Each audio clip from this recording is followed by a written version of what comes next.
প্রিয় পাঠকেরা, তোমরা দেখছো স্বপ্ন পূরণ এডুকেশন চ্যানেল। আমরা প্রতিদিনের মতন আজকেও নিয়ে চলে এসেছি কিছু গুরুত্বপূর্ণ প্রশ্ন ও উত্তরের ভিডিও নিয়ে বাংলায় গুরুত্বপূর্ণ প্রশ্নোত্তরের ভিডিওগুলো প্রতিদিন পাওয়ার জন্য আমাদের চ্যানেলটি লাইক, কমেন্ট, শেয়ার এবং সাবস্ক্রাইব করে দিও। সাবস্ক্রাইব করে বেল আইকনটি প্রেস করে নিও, তাহলে নতুন নতুন ভিডিও নোটিফিকেশনগুলো তোমরা খুব সহজেই পেয়ে যাবে। এবং আপকামিং পরীক্ষার জন্য এই প্রশ্নোত্তরের ভিডিওগুলো কিন্তু খুব গুরুত্বপূর্ণ, তাই ভুলেও কেউ ভিডিওটা স্কিপ করো না, পুরো ভিডিওটা অবশ্যই মনোযোগ সহকারে দেখো। এবং তোমরা তোমাদের বন্ধুদের প্রচুর পরিমাণে ভিডিওগুলো শেয়ার করো, যাতে তারাও আপকামিং পরীক্ষায় প্রশ্নোত্তরের ভিডিওগুলো পেয়ে উপকৃত হতে পারে। আমাদের ডেসক্রিপশান বক্সে হোয়াটসঅ্যাপ গ্রুপ এবং টেলিগ্রাম গ্রুপের লিঙ্ক দেওয়া আছে, সেখানে গিয়ে সবাই অবশ্যই জয়েন করে নিও। এবং তোমরা অবশ্যই কমেন্ট বক্সে কমেন্ট করে জানিও তোমাদের কোন বিষয়ের ওপর ভিডিওর প্রয়োজন আছে, আমরা সেই বিষয়ের ওপর ভিডিও নিয়ে আসার চেষ্টা করব। এবং এখনও যারা আমাদের চ্যানেলটি লাইক, কমেন্ট, শেয়ার এবং সাবস্ক্রাইব করনি, তারা অবশ্যই লাইক, কমেন্ট, শেয়ার এবং সাবস্ক্রাইব করে দিও। তাই অযথা সময় নষ্ট না করে চলে আসি আজকের প্রথম প্রশ্নে। আজকের প্রথম প্রশ্ন, 1 নম্বর প্রশ্ন, ভোরের পাখি কাকে বলা হয়? তোমাদের সামনে 4টে অপশান রয়েছে। 4টে অপশানের মধ্যে সঠিক উত্তরটি হয়ে যাবে অপশান ডি, বিহারীলাল চক্রবর্তী। ভোরের পাখি বলা হয় বিহারীলাল চক্রবর্তীকে। এর সম্বন্ধে গুরুত্বপূর্ণ তথ্য তোমরা দেখে নাও। বাংলা সাহিত্যিক বিহারীলাল চক্রবর্তীকে ভোরের পাখি বলা হয়। রবীন্দ্রনাথ ঠাকুর বাংলা গীতিকাব্য ধারার তার অবদানের জন্য তাকে এই উপাধি দিয়েছিলেন। এই উপাধি তাকে কে দিয়েছিলেন? রবীন্দ্রনাথ ঠাকুর। বিহারীলাল চক্রবর্তী বাংলা সাহিত্যের একজন গুরুত্বপূর্ণ কবি, যিনি গীতি কবিতা রচনার ক্ষেত্রে বিশেষ অবদান রেখেছিলেন। তার রচনার ব্যক্তিগত আবেগ ও অনুভূতির প্রকাশ বিশেষভাবে লক্ষ্য করা যায়, যা বাংলা কবিতার একটি নতুন ধারা সৃষ্টি করে। পরবর্তী প্রশ্ন, 2 নম্বর প্রশ্ন, বিশ্বের বৃহত্তম মরুভূমি এর নাম কি? তোমাদের সামনে 4টে অপশান রয়েছে। 4টে অপশানের মধ্যে সঠিক উত্তরটি হয়ে যাবে অপশান এ, সাহারা। বিশ্বের বৃহত্তম মরুভূমি এর নাম সাহারা। এর সম্বন্ধে গুরুত্বপূর্ণ তথ্য তোমরা দেখে নাও। পৃথিবীর বৃহত্তম মরুভূমির নাম হলো আন্টার্কটিকা মরুভূমি। আন্টার্কটিকা মহাদেশে অবস্থিত এবং প্রায় 14.2 বিলিয়ন বর্গমিটার এলাকা জুড়ে বিস্তৃত। আন্টার্কটিকা মরুভূমি বিশ্বের বৃহত্তম মরুভূমি এবং এটি শীতলতম মরুভূমির একটি উদাহরণ। অন্যদিকে সাহারা মরুভূমি বিশ্বের বৃহত্তম উষ্ণ মরুভূমি।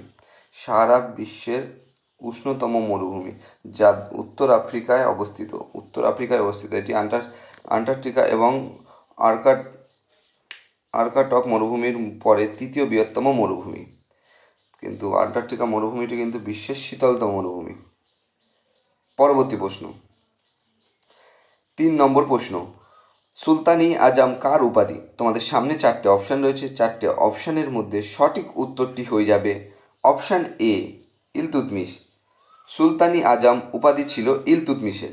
এর সম্বন্ধে গুরুত্বপূর্ণ তথ্য তোমরা দেখে নাও।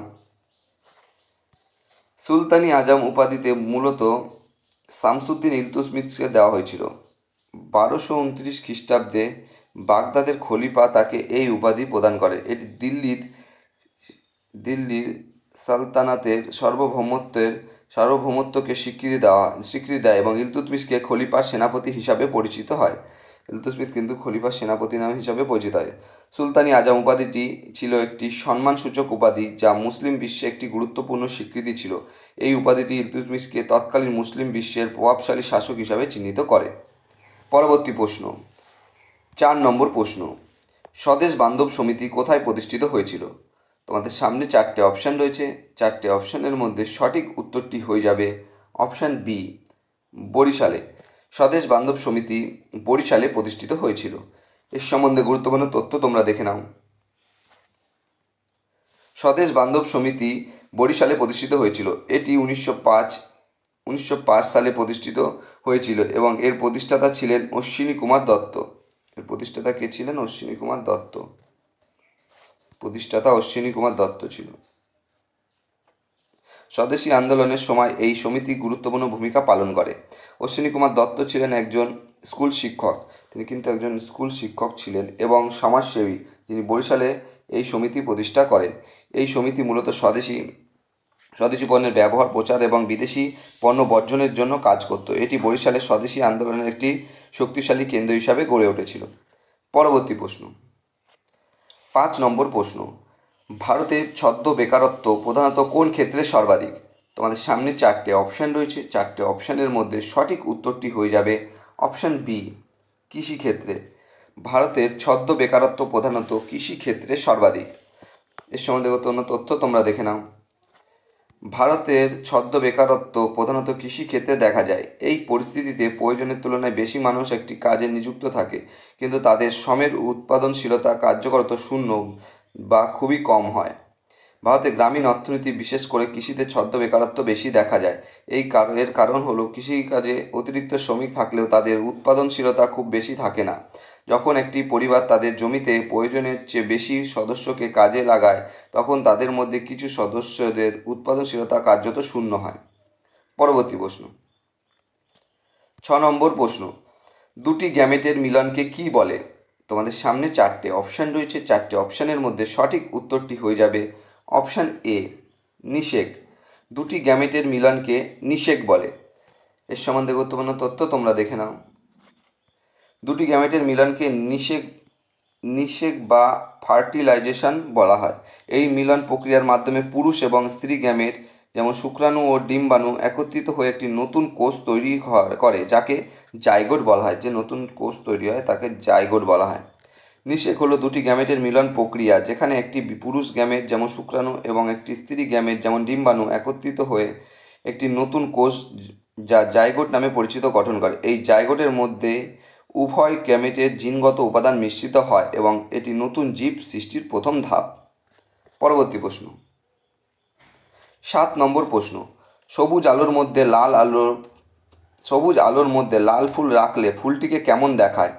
তোমাদের সামনে 4টে অপশান রয়েছে, 4টে অপশানের মধ্যে সঠিক উত্তরটি হয়ে যাবে অপশান এ, কালো। সবুজ আলোর মধ্যে লাল ফুল রাখলে ফুলটিকে কালো দেখায়। এর সম্বন্ধে গুরুত্বপূর্ণ তথ্য তোমরা দেখে নাও। সবুজ আলোর মধ্যে একটি লাল ফুল রাখলে ফুলটিকে কালো দেখাবে, কারণ লাল ফুল সবুজ আলোর শোষণ করে নেয় এবং আলো প্রতিফলিত করে না। প্রতিফলিত আলো না থাকার কারণে ফুলটি কালো দেখাবে। যখন সাদা আলোতে একটি লাল ফুল দেখা যায়, তখন আমরা ফুলটিকে লাল দেখি, কারণ ফুলটি সাদা আলো লাল রঙের আলোকরশ্মি প্রতিফলিত করে এবং অন্যান্য আলোকরশ্মি শোষণ করে নেয়। যখন সবুজ আলোকরশ্মি একটি লাল ফুলের ওপর পড়ে, তখন ফুলটি সেই আলো শোষণ করে নেয় এবং কোনো আলো প্রতিফলিত করে না, তাই সবুজ আলোতে লাল ফুলকে কালো দেখায়। পরবর্তী প্রশ্ন, 8 নম্বর প্রশ্ন, ভূগোলের ব্যাপক পরিবর্তন ঘটে কত সালে? তোমাদের সামনে 4টে অপশান রয়েছে, 4টে অপশানের মধ্যে সঠিক উত্তরটি হয়ে যাবে অপশান সি, 1980 সালে। ভূগোলের ব্যাপক পরিবর্তন ঘটে 1980 সালে। এর সম্বন্ধে গুরুত্বপূর্ণ তথ্য তোমরা দেখে নাও। নতুন প্রযুক্তি, উপগ্রহ চিত্রাবলী, জিপিএস ও জিআইএস এর মতো উন্নত প্রযুক্তি উত্থান ভূগোলের গবেষণার নতুন দিগন্ত উন্মোচন করে। তত্ত্ব ও পদ্ধতি পরিবর্তন, পরিমাণগত বিপ্লব এবং পদ্ধতির পরিবর্তন ভূগোলের নতুন তত্ত্ব ও পদ্ধতি নিয়ে আসে। এর ফলে ভূগোলে আরও বিজ্ঞানসম্মত হয়ে ওঠে। আন্তঃবিভাগীয় গবেষণা, ভূগোলের অন্যান্য বিজ্ঞান যেমন পরিবেশ বিজ্ঞান, অর্থনীতি, সমাজবিজ্ঞান ইত্যাদি বিষয়ের সাথে আরও বেশি সম্পর্কিত হয়ে ওঠে, যা আন্তঃবিভাগীয় গবেষণার পথ খুলে দেয়। আঞ্চলিক ভূগোলের পুনরুত্থান, 1980-র দশকে আঞ্চলিক ভূগোলের প্রতি আগ্রহ পুনরুদ্ধার বৃদ্ধি পায়। মানবীয় ভূগোল বিকাশ, মানবীয় ভূগোল যা মানুষের সাথে পরিবেশের সম্পর্ক নিয়ে আলোচনা করে, এই সময়ে বিশেষভাবে জনপ্রিয়তা লাভ করে। পরবর্তী প্রশ্ন, 9 নম্বর প্রশ্ন, আমজাদ আলী খান নিচের কোন সঙ্গীত যন্ত্রের সাথে যুক্ত ছিল? তোমাদের সামনে 4টে অপশান রয়েছে, 4টে অপশানের মধ্যে সঠিক উত্তরটি হয়ে যাবে অপশান এ, সরোদ। আমজাদ আলী খান নিচের সরোদ সঙ্গীত যন্ত্রের সাথে যুক্ত ছিল। এর সম্বন্ধে গুরুত্বপূর্ণ তথ্য তোমরা দেখে নাও। ওস্তাদ আমজাদ আলী খান সরোদ যন্ত্রের সাথে যুক্ত। তিনি একজন বিখ্যাত ভারতীয় ধ্রুপদী সরোদবাদক। ছিলেন। আমজাদ আলী খান মূলত সরোদ বাজানোর জন্য পরিচিত। তিনি একটি বিখ্যাত সঙ্গীত পরিবারের জন্মগ্রহণ করেন এবং তার পরিবার কয়েক প্রজন্ম ধরে সরোদ বাজিয়ে আসছে। তিনি তার স্রষ্টা এবং দ্রুত টানের জন্য পরিচিত। পরবর্তী প্রশ্ন, 10 নম্বর প্রশ্ন এবং আজকের শেষ প্রশ্ন, বিখ্যাত মোনালিসা ছবিটি কে এঁকেছিলেন? তোমাদের সামনে 4টে অপশান রয়েছে, 4টে অপশানের মধ্যে সঠিক উত্তরটি হবে option c, Leonardo da Vinci. বিখ্যাত মোনালিসা ছবিটি এঁকেছিলেন লিওনার্দো দা ভিঞ্চি। এর সম্বন্ধে গুরুত্বপূর্ণ তথ্য তোমরা দেখে নাও। বিখ্যাত মোনালিসা ছবিটি এঁকেছিলেন ইটালির রেনেসাঁসের শিল্পী লিওনার্দো দা ভিঞ্চি। তিনি 1503 থেকে 1517 সালের মধ্যে এই ছবিটি তৈরি করেন। মোনালিসা, যা লা জোকান্ডো নামেও পরিচিত, সম্ভবত বিশ্বের সবচেয়ে বিখ্যাত চিত্রকর্ম। লিওনার্দো দা ভিঞ্চি ছিলেন একজন বহুমুখী প্রতিভার অধিকারী। তিনি চিত্রশিল্পী, স্থপতি, বিজ্ঞানী, প্রকৌশলী এবং আরও অনেক কিছু ছিলেন। মোনালিসা তার সেরা কাজগুলির মধ্যে একটি, যা তার অনন্য শৈল এবং রহস্যময় হাসির জন্য পরিচিত। এই ছবিটি ইটালির ফ্লোরেন্সে এক বণিকের স্ত্রী লিসা ঘেরার্ডিনির প্রতিকৃতি। বন্ধুরা, তোমাদের জন্য আজকে কটাই প্রশ্নোত্তর ছিল। তোমাদের প্রশ্নোত্তরগুলো পেয়ে যদি উপকৃত হয়ে থাকো, অবশ্যই আমাদের চ্যানেলটি লাইক, কমেন্ট, শেয়ার এবং সাবস্ক্রাইব করে দিও। সাবস্ক্রাইব করে বেল আইকনটি প্রেস করে নিও, তাহলে নতুন নতুন ভিডিও নোটিফিকেশনগুলো তোমরা খুব সহজেই পেয়ে যাবে। এবং নতুন যারা আমাদের চ্যানেলে প্রশ্নোত্তরের ভিডিওগুলো দেখছো, তারা অবশ্যই লাইক, কমেন্ট, শেয়ার এবং সাবস্ক্রাইব করে দিও। এবং তোমরা তোমাদের বন্ধুদের প্রচুর পরিমাণে ভিডিওগুলো শেয়ার করো, যাতে তারাও আপকামিং পরীক্ষায় প্রশ্নোত্তরের ভিডিওগুলো পেয়ে উপকৃত হতে পারে। আমাদের ডেসক্রিপশন বক্সে হোয়াটসঅ্যাপ গ্রুপ এবং টেলিগ্রাম গ্রুপের লিঙ্ক দেওয়া আছে, সেখানে গিয়ে সবাই অবশ্যই জয়েন করে নিও। এবং তোমরা কিন্তু অবশ্যই কমেন্ট বক্সে কমেন্ট করে জানিও তোমাদের কোন বিষয়ের ওপর ভিডিওর প্রয়োজন আছে, আমরা সেই বিষয়ের ওপর ভিডিও নিয়ে আসার চেষ্টা করব। এবং এখনও পর্যন্ত যারা আমাদের চ্যানেলটি লাইক, কমেন্ট, শেয়ার এবং সাবস্ক্রাইব করেনি, তারা অবশ্যই লাইক, কমেন্ট, শেয়ার এবং সাবস্ক্রাইব করে দিও। তোমরা লাইক, কমেন্ট, শেয়ার এবং সাবস্ক্রাইব করলে আমরা আরও আগ্রহ পাবো এবং নতুন নতুন ভালো ভালো ভিডিও নিয়ে আসার চেষ্টা করবো। তাই অবশ্যই তোমরা আমাদের চ্যানেলটি লাইক, কমেন্ট, শেয়ার এবং সাবস্ক্রাইব